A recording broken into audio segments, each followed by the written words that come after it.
I'm going to be honest, I don't know where to start. We are talking about a cricketer here who was once accused of murder, or at least associated with it, despite the fact that he wasn't in the country at the time. We're also talking about a cricketer here who once got suspended for pointing to his groin on camera. And we are also talking about a cricketer who went into politics during his career. Not to mention that we are looking at one of the greatest modern day all-rounders, and yet that's almost not important to the story because of this and this and this and really all of this. The story of Shakib Al Hasan is one of the craziest in modern cricket, and I'll be honest, it's one of the craziest in the history of the game as well. Shakib Al Hasan is an incredible cricketer, but he is much better as a chaos agent.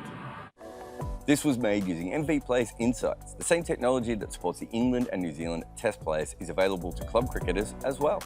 Sorry, we're just going to have to add another one because I realise there's one missing, because a couple of times in his career he has just kicked the stumps out of the ground or hit the stumps out of the ground. That was in the one game, actually, if I remember correctly. So we're going to have to put that in. It's not the most important thing, but it's also not a normal thing for an international cricketer to do twice in one game. And I think this shows you a lot about just his temper. For instance, what about the time he threatened to hit a curator with a bat because they were moving in front of the sight screen? Now I get it.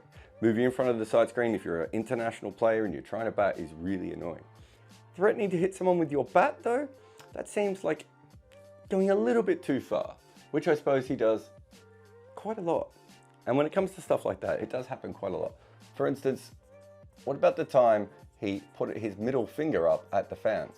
And let's be honest, he's not the only cricketer to ever stick their middle finger up at fans. The difference was, of course, is he did it at his own fans. Yeah. And the interesting thing about this was he made the Bangladeshi fans so angry that at the end of the game, they stoned the team bus. The only problem was that the windows were quite tinted and they didn't realize they accidentally stoned the West Indian bus and not the Bangladeshi one.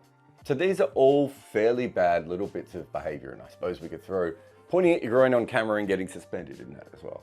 But what about the time they looked in to see whether he actually had a fight with a fan? And I still don't know if he did or not, but I do know that during a game, he actually left the PMOA area, which essentially means where the players go so that fixers can't get to them. Either way, none of this was ideal. What about the time that he texted his coach? That didn't go well. He said he would rather quit Bangladesh cricket than actually go to a training camp. Again, I think we're sensing a bit of a pattern here. Should we go for one more as well? What about the umpire? An LBW was turned down, which is, let's be honest, if you're an international cricketer, a fairly normal thing to have happen. But on this particular case, he abused the umpire and got caught doing so. And so again, he was in trouble with the authorities. It is, of course, not the only time that umpires have become a problem for him. There was another time when a waist-high no ball was not given, and he basically asked his team to walk off the field. What about when he upset an entire league? Let's be honest, the Global T20 League has enough problems of their own. They were trying to, and I kid you not here, make a one-over game happen because for reasons.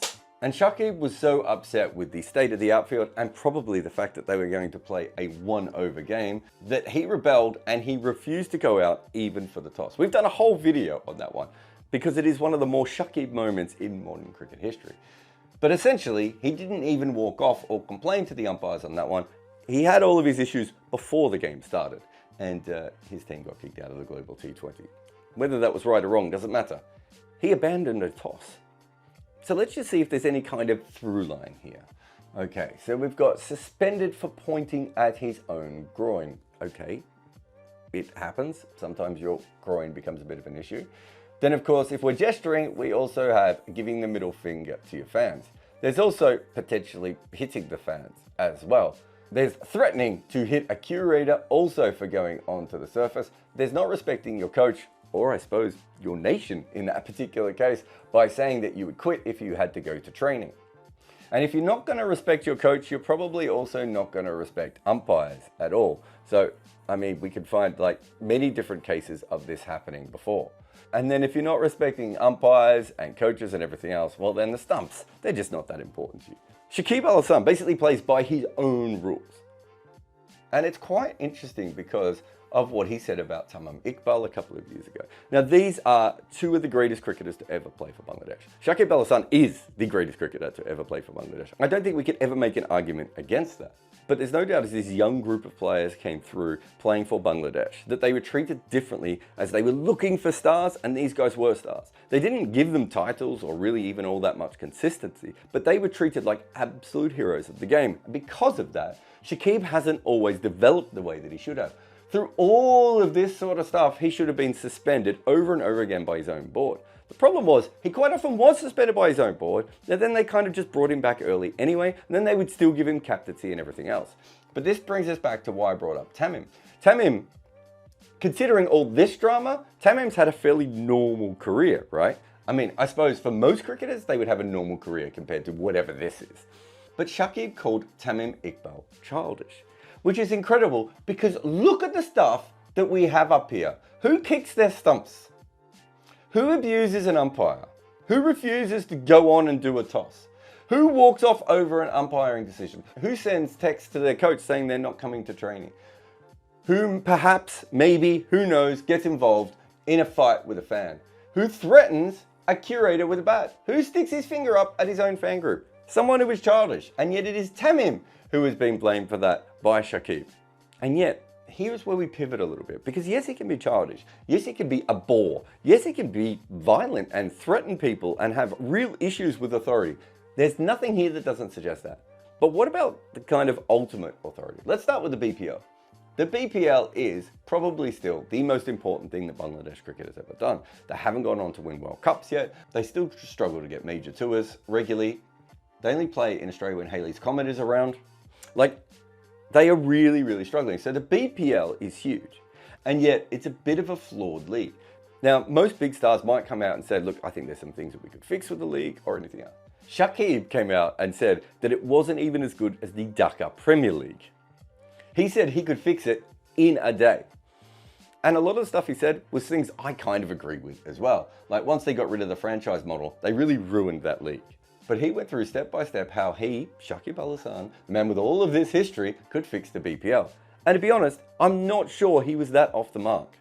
But is that the only time that he's had an issue with the people who run Bangladesh cricket? Of course not. I don't think we could actually go through all the different things and all the different situations he's had where he's had a run-in with the BCB. So let me just put it this way. He's almost always had a run-in with the BCB. In 2009, he challenged the board president. He was what, like a fetus back then? Like it started so early. This isn't a thing that has come up since he's been a star or gone off to get IPL money or anything. Shakib has been all about the drama, especially with the BCB, almost from the time he got into the side. And as I said before, they have this ridiculous relationship between the two because the BCB keep banning him and then they bring him back early. They are as much to blame, and some would say even more so to blame, for a lot of this stuff than the man is himself, because they refuse to punish him correctly. Do you remember he called Tamim childish? Well, the BCB treated him like a naughty child, but instead of actually looking into his concerns correctly or punishing him correctly for some of this stuff, they just ended up making more chaos. So Shakib versus the BCB has just been this constant background. It's not just about the BPL, it's kind of about everything to do with Bangladesh cricket. And so what did that eventually lead to? A player's strike. I mean, almost directly. And this is why Shakib is so fascinating, because a lot of this is just nonsense. It's an angry, spoiled toddler over and over and over again. But that wasn't what the strike was about. He got all the players together. He went to them to ask what their concerns were. And if you have a look at what they were asking for, it's pretty good stuff. Like he wanted the BPL to go back to franchises, which when you think about it, when was the BPL actually important and people talked about it? When it was franchises. He wanted the central contract pool to get a pay hike. Again, that's a fairly normal thing.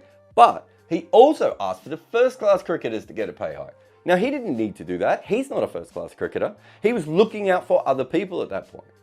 In fact, you look at the whole strike issue, you realize that all this anger and everything else, if he'd been able to channel it the whole time, he might have just improved Bangladesh cricket. But perhaps because of the absolutely terrible state of the BCB and his own anger issues, he never really had the ability to do that. So in the end, he comes across as a toddler, when actually perhaps his best role could have been just helping the other cricketers of his country that just weren't as good as him. But there are other issues here as well. he has had two situations in his career where fixing has been an issue. And they are absolutely fascinating. In 2010, he was approached by bookies and he went to the ICC and he said, I have been approached by bookies. Here is what has happened. And people at the time, like me, said, wow, isn't that great that Shakib Al Hasan is going to the authorities, doing the right thing and reporting it correctly.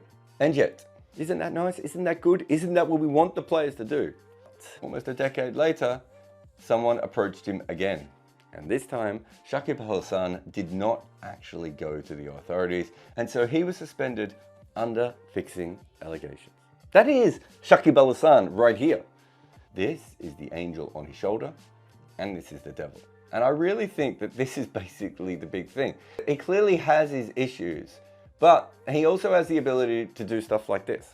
He's not a one-dimensional person. He is a kaleidoscope of chaos all the way through. I mean, think about this entire video and everything that we've talked about so far, and we haven't even come to the fact that he was the first player in international cricket to enforce the timed out law. What a beautiful and stupid and crazy moment of cricket that was. It would have been easy for him, and the umpires gave him plenty of opportunity to be like, no, of course I'm not going to do that. That's not how Shakib rolls. Shakib saw an injustice and it made him angry, and he was like, we must get rid of this batter right now. And he started a whole incredible, well, he's maybe not started, but he's inflamed even further, a whole incredible rivalry out of one simple thing, where he was right and it should have been out, but even so, most people would never have even thought about it, let alone pushed for it.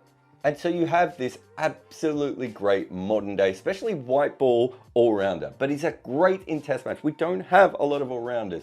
And Shakib Al Hasan is definitely one of the best we've had. But we're not sitting here dissecting his record piece by piece like we would with many other players. No. We are looking at all of the drama, all of the chaos, all of the narrative, because there's so much of it. Remember that Shakib Al Hasan is the best cricketer in Bangladesh history. There is absolutely no doubt about that at all. Look at all the stuff on the board and then look at this. Shakib Al Hasan could not even finish his career playing in Bangladesh because essentially the government that he was part of were overthrown. So their greatest ever player couldn't come to the country to finish his career. That's the Shakib Al Hasan story. It really is just drama all the way through, with just incredible moments of cricket sprinkled as well. You look at his numbers and it is very hard to argue that Shakib Al Hasan is not a great modern all-rounder. But you look at everything else and there is simply no argument. Shakib Al Hasan is one of cricket's greatest chaos agents. I have a book out with Abhishek Mukherjee and it is called Overthrowing Cricket's Empire. And it's about the stories of how each team beat England for the first time. We go all the way back to the demon Fred Spofforth getting annoyed at W.G. Grace for acting a little bit like Alex Carey. And then we come all the way to present times with Rashid Khan's England's redemption. We cover every single team to beat England in a major international, but we also talk about the incredible stories like the barefoot basher from Fiji that almost played for New Zealand. In fact, this book is full of tales like that, like how Pakistan lost a top batter after he was on the run from an angry husband of a movie star he was having an affair with, and also how one future captain of his nation realised he might have to go out and bat at Lords and that he didn't own his own pads. Cricket was used as a tool by the empire, but what happens when those nations grow up and get good at it? Find Overthrowing Cricket's Empire on Amazon today.